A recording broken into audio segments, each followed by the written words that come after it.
Hello friends, स्वागत है आप लोगों का फिर से एक नई वीडियो में। आज हम आप लोगों के सामने क्लास 8 का मैथ का जितना भी फार्मूला बनता है सभी फार्मूला हम एक ही वीडियो में लेकर आए हुए हैं। जैसे कि आप लोगों का पता है कि आपका एग्ज़ाम कल आने 13 अप्रैल को होने वाला है, तो अभी बच्चों के माइंड में बहुत ज़्यादा घबराहट है कि सर किस प्रकार का क्वेश्चन पूछा जाएगा। तो हम लगातार आप लोगों को वीडियो के माध्यम से बता रहे हैं कि आप इस प्रकार का पढ़िए, इस तरह तैयारी कीजिए, सभी सब्जेक्ट को इक्वली समय दीजिए। तो आज हम आप लोगों के सामने क्लास 8 का मैथ का जो जितना भी फार्मूला बनता है सभी फार्मूला हम एक ही वीडियो में लेकर आए हुए हैं और सब कुछ बताएंगे कि आप इन सब फार्मूला को ध्यान में ज़रूर एक बार रख लीजिएगा। तो हम शुरुआत से चलते हैं। देखिए, फर्स्ट में मेरा है घात और घातांक। घात और घातांक के फार्मूला के बारे में जानते हैं, उसके बाद धीरे धीरे करके हम बढ़ते जाएंगे और अंतिम चैप्टर तक जितना भी फार्मूला बनेगा सभी फार्मूला हम बताने वाले हैं। सबसे पहले देखिए, घात और घातांक के बारे में हम कई बार वीडियो में बता चुके हैं, लेकिन इसका जो रूल है लोग भूल जाते हैं। तो सबसे पहले घातांक और घात का नियम, घातांक और घात का नियम। जैसे देखिए 10 पे पावर क्यू है तो 10 की घात 3 है, 10 की घात 3 पढ़ा जाता है। जैसे 10 पे पावर 3 है तो 3 जो मेरा है ना वो घात है, मतलब पावर है। क्या है? पावर है। घात धनात्मक अथवा ऋणात्मक भी होता है। घात क्या होता है? धनात्मक भी होगा और कभी ऋणात्मक भी होगा। उसके बाद बोल रहा है ए पे पावर माइनस एम। ए पे पावर माइनस एम मतलब कोई भी संख्या पर माइनस में पावर रहा। जैसे देखिए माइनस, जैसे 5 है तो इस पर -3 पावर है। -3 क्या पावर, तो इसका वैल्यू हो जाएगा 3/5। 3 क्या हो जाएगा? 5 हो जाएगा। वही बात थर्ड नंबर पॉइंट में समझा रहा है। ए पे पावर माइनस एम है तो हो जाएगा 1/a पे पावर m होता है, अर्थात a माइनस एम बराबर ए एम का गुणात्मक प्रतिलोम है। तो आप ये बात को समझ गए होंगे कि घात किसे कहते हैं। घात कहते हैं ऊपर पावर जो रहता है उसको हम घात बोलते हैं। क्या बोलते हैं? घात बोलते हैं।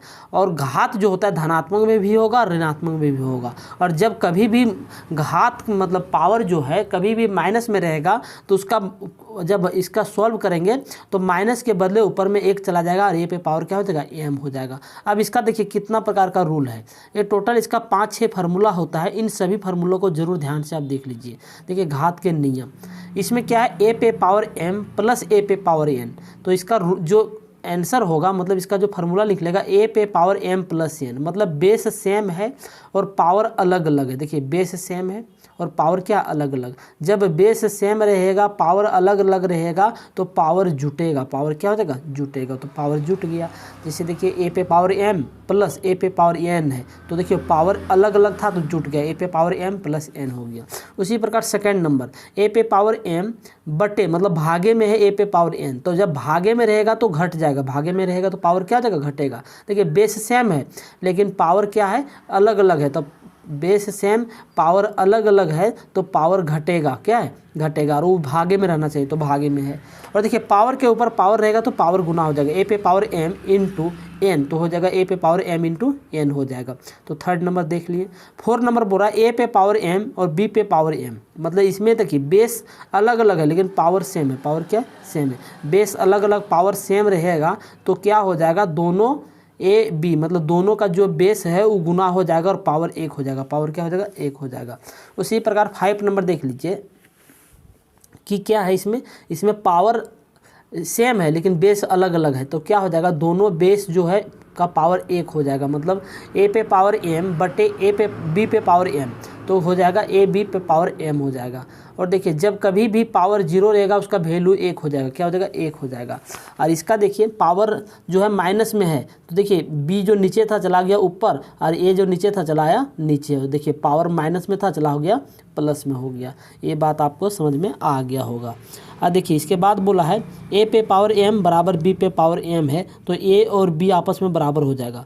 और a पे पावर m और a पे पावर n है तो m और n आपस में क्या हो जाएगा? बराबर हो जाएगा। आप घात और घातांक के नियम को समझ लिए होंगे। अब हम आगे बढ़ते हैं।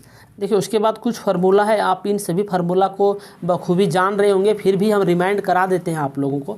a प्लस बी का होल स्क्वायर बराबर होता है a square plus 2ab plus B square. a minus B का whole square a square minus 2ab plus B square. और a प्लस बी और a माइनस बी बराबर होता है a square minus B square. और x प्लस ए और x plus B बराबर होता है formula x square plus into A plus B X plus A B. ये फार्मूला, इन सभी फार्मूला को ध्यान में रख लीजिएगा क्योंकि इससे आपको कई क्वेश्चन देखने के लिए मिल जाएगा। उसके बाद आगे बढ़ते तो गुणनखंड के बारे में दिया गया है। तो गुणनखंड देखिए क्या बोला है, जब किसी संख्या का गुणनखंड अभाज्य संख्या से किया जाता है तब उसे अभाज्य गुणनखंड कहते हैं। जब किसी संख्या का गुणनखंड क्या अभाज्य संख्या से किया जाता है तो उसे क्या कहेंगे, अभाज्य गुणनखंड कहेंगे। देखिए उसके बाद हम साधारण ब्याज और चक्रवृद्धि ब्याज का फार्मूला जान लेते हैं। साधारण ब्याज जिसको हम SI बोलते हैं, मूलधन गुने दर गुने समय बटे 100। उसके बाद चक्रवृद्धि ब्याज जिसको CI बोलते हैं, मूलधन जिसको हम P से डिनोट करते हैं, ब्रैकेट बंद 1 प्लस दर बटे 100 इंटू क्या हो जाएगा, समय, मतलब पावर क्या हो जाएगा, समय हो जाएगा। ये चक्रवृद्धि ब्याज का है और ये साधारण ब्याज का है। ये दोनों फार्मूला बहुत ही इंपॉर्टेंट है, इससे आपको 1-2 क्वेश्चन जरूर एग्जाम में देखने के लिए मिल जाएगा। उसके बाद आगे बढ़ते हैं तो चतुर्भुजों की समझ। चतुर्भुज के बारे में हम समझ लेते हैं थोड़ा। 4 सरल रेखाओं से घिरे हुए बंद आकृति को चतुर्भुज कहते हैं। देखिए इसको हम क्या कहेंगे, इसको हम एक चतुर्भुज कहेंगे। देखिए 4 सरल रेखाओं से घिरे हुए बंद आकृति को क्या कहेंगे, चतुर्भुज कहेंगे। चतुर्भुज के 2 विकर्ण होते हैं और 4 कोण होते हैं। तो देखिए 2 विकर्ण, एक ये हो गया, एक ये हो गया, 4 कोण, 1 2 3 और एक क्या हो गया, 4 कोण हो गया। चतुर्भुज के चारों कोणों का योग 360। इन सभी कोणों को हम जोड़ेंगे तो इसका योग कितना होगा, 360 हो जाएगा। चतुर्भुज के विकर्ण की संख्या n इंटू n-3/2 होते हैं, जहाँ n भुजाओं की संख्या, जहाँ n की है भुजाओं की संख्या, मतलब चतुर्भुज के विकर्णों की संख्या पूछेगा तो इस फार्मूला से हम क्या कर सकते हैं, निकाल सकते हैं। जब बहुभुज के सभी विकर्ण पूर्ण रूप से बहुभुज के अंदर रहते हैं तब उसे उत्तल बहुभुज कहते हैं। जब विकर्ण बहुभुज से बाहर चले जाते हैं तब उसे अवतल बहुभुज भी कहते हैं। तो ये बात भी आप लोग जान लीजिए, अगर ऑब्जेक्टिव में पूछ दिया तो आप आसानी से आंसर दे पाओगे। आगे बोला है उत्तल बहुपद के सभी अंतःकोण 180 छोटे होते हैं, 180 से क्या छोटे, और अवतल बहुभुज का कम से कम 180 से बड़ा होता है। 180 क्या बड़ा, जब उत्तल पूछेगा तो 180 से कम और अवतल पूछेगा तो 180 से बड़ा हो जाएगा। तो ये भी आप जान लीजिए। आगे बोला है जब बहुभुज की सभी भुजाएं एवं सभी कोण बराबर होते हैं उसे समबहुभुज कहते हैं। क्या बोलते हैं, समबहुभुज। जैसे वर्ग, समबाहु त्रिभुज इत्यादि। जब बहुभुज की सभी भुजाएं और सभी कोण बराबर होते हैं उसे क्या कहेंगे, समबहुभुज कहेंगे। आगे बोल रहा है जब बहुभुज की सभी भुजाएं और सभी कोण आपस में बराबर नहीं होते हैं तो इसे विषम बहुभुज कहते हैं। ये सब पॉइंट को थोड़ा सा ध्यान में रख लीजिएगा, जैसे में क्या हो जाएगा, आयत, समकोण, त्रिभुज और इत्यादि। उसके बाद बोल रहा है बहुभुज के सभी बाह्य कोण का योग कितना होता है, 360 डिग्री। तो बहुभुज के सभी बाह्य कोणों का योग कितना हो जाएगा, 360 डिग्री हो जाएगा। आगे बढ़ते हैं तो चतुर्भुज के प्रकार। तो चतुर्भुज कितने प्रकार के होते हैं, देखिए चतुर्भुज जो होते हैं, एक समलंब चतुर्भुज होते हैं, सम चतुर्भुज होते हैं, समांतर चतुर्भुज होते हैं इत्यादि। समांतर चतुर्भुज की सम्मुख भुजाएं बराबर एवं सम्मुख कोण बराबर होते हैं। ये भी जरूर ध्यान में रखिएगा कि समांतर चतुर्भुज के सम्मुख भुजाएं बराबर होते हैं और सम्मुख कोण भी क्या होते हैं, बराबर होते हैं। जिससे समांतर चतुर्भुज किस तरह हो गए, इस तरह हो गया समांतर चतुर्भुज। अब इसमें क्या बोल रहा है कि आमने सामने क्या बराबर है और इसका सम्मुख कोण, ये वाला कोण और ये वाला कोण आपस में क्या होते हैं, बराबर होते हैं। देखिए सम चतुर्भुज का क्षेत्रफल क्या हो जाता है, 1/2 विकर्ण का गुणनफल, 1/2 इसका 1/2 और विकर्ण, जैसे एक विकर्ण ये हो गया एक विकर्ण ये हो गया तो दोनों विकर्णों का क्या हो जाएगा, गुणनफल हो जाएगा। और समांतर चतुर्भुज का क्षेत्रफल हो जाएगा आधार गुणे संगत ऊंचाई, आधार गुणे क्या हो जाएगा, संगत ऊंचाई। और समांतर चतुर्भुज के विकर्ण एक दूसरे को समद्विभाजित करते हैं। तो ये तो हम लोग जानते थे पहले भी, समांतर चतुर्भुज के विकर्ण जो है एक दूसरे को क्या कर रहे हैं, समद्विभाजित कर रहे हैं। जैसे देखिए ये यहाँ गया, अब इसके ऊपर गिरा तो एक रेखा दूसरे को रेखा को क्या कर रहा है, समद्विभाजित कर रहा है। सम चतुर्भुज के विकर्ण एक दूसरे को लंब समद्विभाजित करते हैं। अब सम चतुर्भुज के विकर्ण जो है एक दूसरे को क्या करते हैं, लंब समद्विभाजित भी करते हैं। आगे आ जाइए, आगे बढ़ते हैं तो देखिए ज्यामिति के बारे में दिया गया है कि प्रायोगिक ज्यामिति है चतुर्भुज के 4 भुजाएं, 4 कोण एवं 2 विकर्ण होते हैं। कुल 10 भाग में 5 भाग ज्ञात रहने पर चतुर्भुज की रचना की जाती है। आयत का क्षेत्रफल लंबाई गुने चौड़ाई, वर्ग का क्षेत्रफल भुजा स्क्वायर, आयत का विकर्ण एक वर्ग के विकर्ण के बराबर होते हैं। सम चतुर्भुज का विकर्ण असमान होता है। सम चतुर्भुज का विकर्ण क्या होता है, कभी भी समान नहीं होगा, असमान रहेगा। जैसे देखिए सम चतुर्भुज किससे बनता है, एक ये है तो एक ये है, तो ये बड़ा है तो ये छोटा है। देखिए ये बड़ा है तो ये छोटा है तो ये बड़ा है, ये अलग है तो ये अलग है, तो कभी भी बराबर नहीं होते। किसी भी त्रिभुज का प्रत्येक कोण कितना डिग्री होता है, 60 डिग्री। कोई भी त्रिभुज बनाएंगे तो प्रत्येक कोण जो है 60 होता है, तो तब ना 180 हो जाएगा। त्रिभुज के तीनों कोणों का योग कितना होता है, 180। देखिए आगे दिया है वही बात को, त्रिभुज के तीनों कोणों का योग 180 होता है। यदि 2 दो कोण दिए हैं तो तीसरा कोण ज्ञात किया जा सकता है। अगर दो कोण का मान दे दिया है तो तीसरा कोण नहीं लिख सकते, लिख सकते हैं कोण ए प्लस कोण बी प्लस कोण सी बराबर 180 लिखेंगे। इसका मान अलग रहेगा, इसका मान अलग रहेगा, तो इसका मान हम निकाल लेंगे।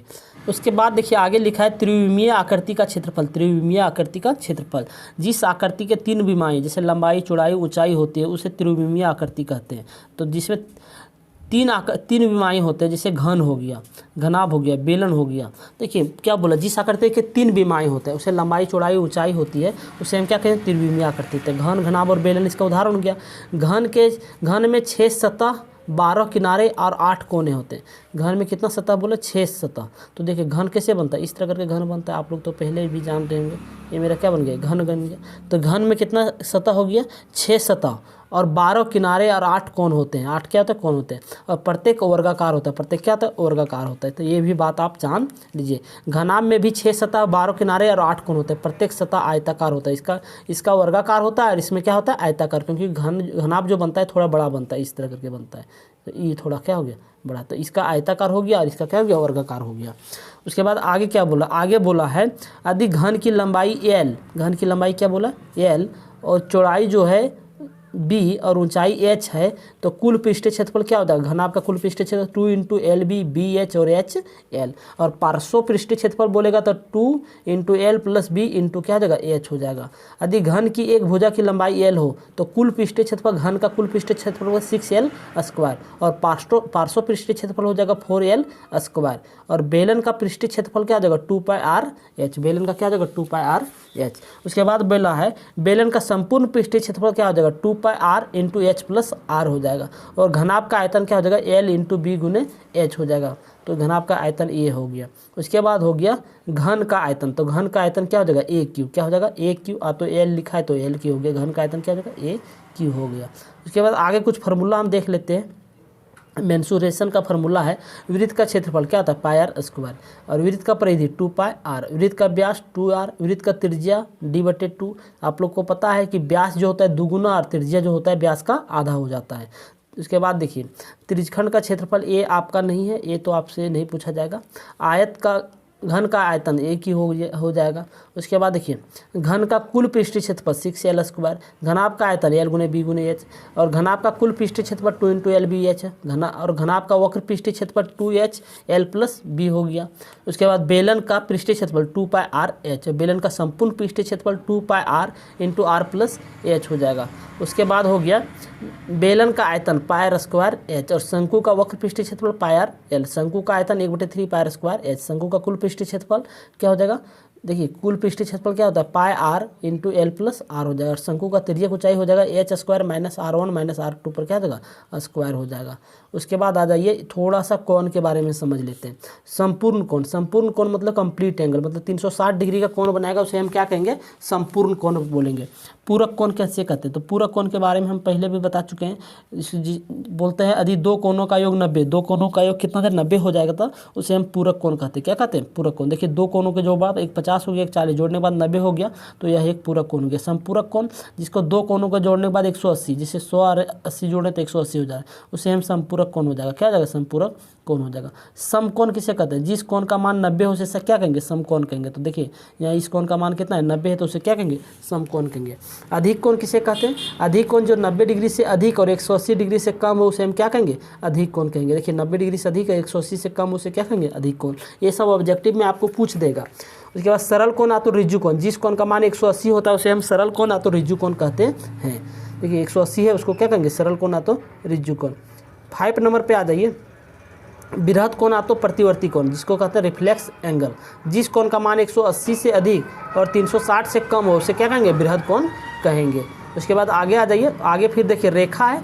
रेखा किसे कहते हैं, जो रेखा अनंत तक जाए उसे हम क्या कहेंगे, रेखा कहेंगे। एक सरल रेखा हो जाता है, एक वक्र रेखा हो जाता है, इनमें से किसी। उसके बाद बोल रहा है कि इस रेखा में कितने बिंदु होता है, एक रेखा पर अनंत बिंदु हो सकता है। जैसे मान लीजिए एक रेखा है, अब इस पर कितना बिंदु हो जाएगा, अनंत हो जाएगा। उसके बाद देखिए आगे फिर बोला है एक बिंदु से अनेक रेखा खींचा जा सकता है, तो आराम से खींच सकते हैं। एक बिंदु है उस पर कितना रेखा खींच सकते हैं, तो अनंत हो जाएगा, जितना आप चाहें उतना खींच सकते हैं।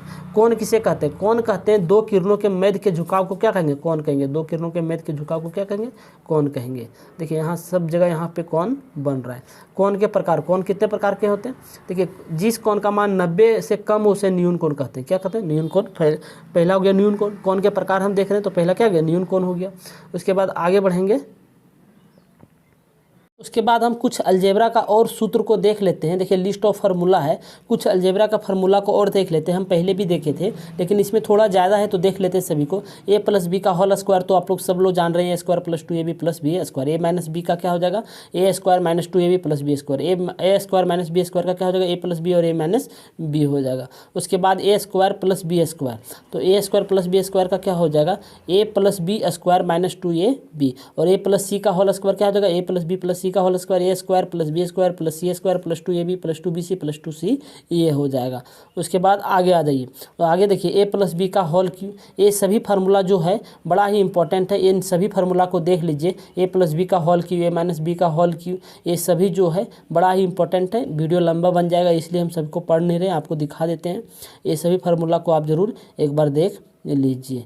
तो इन सभी फार्मूला को हम डिटेल्स में आप लोगों को समझा दिए, और ये सभी फार्मूला जो है आप एक बार दो बार देख लीजिए, क्योंकि आपको एग्ज़ाम में यहाँ से फार्मूला से कई क्वेश्चन रहेगा छिपा हुआ। फार्मूला पे ही आधारित रहेगा, आपको सिर्फ और सिर्फ फार्मूला जानना है। अगर आप फार्मूला नहीं जान पाओगे तो आप आंसर नहीं दे पाओगे। आई होप आप इन सभी बातों को समझ गए होंगे। आपका एग्ज़ाम कल है, तो आज एडवांस में आप लोगों को बेस्ट ऑफ लक है। आप अच्छा से जाइए, एग्ज़ाम दे के आइए और अच्छा से दे के आइए, और इतना अच्छा दे के आइए कि आपका घर वाले प्लस में टीचर लोग गर्व करें कि आप अच्छा से पढ़े लिखे, तो अच्छा से एग्ज़ाम दे के और अच्छा नंबर ला के दिखाए हैं। तो आई होप आपको समझ में आ गया होगा। वीडियो कैसा लगा आप कमेंट करके ज़रूर बताइएगा, दोस्तों के साथ ज़रूर शेयर कीजिएगा। मिलते हैं नेक्स्ट वीडियो में। थैंक यू सो मच, जय हिंद।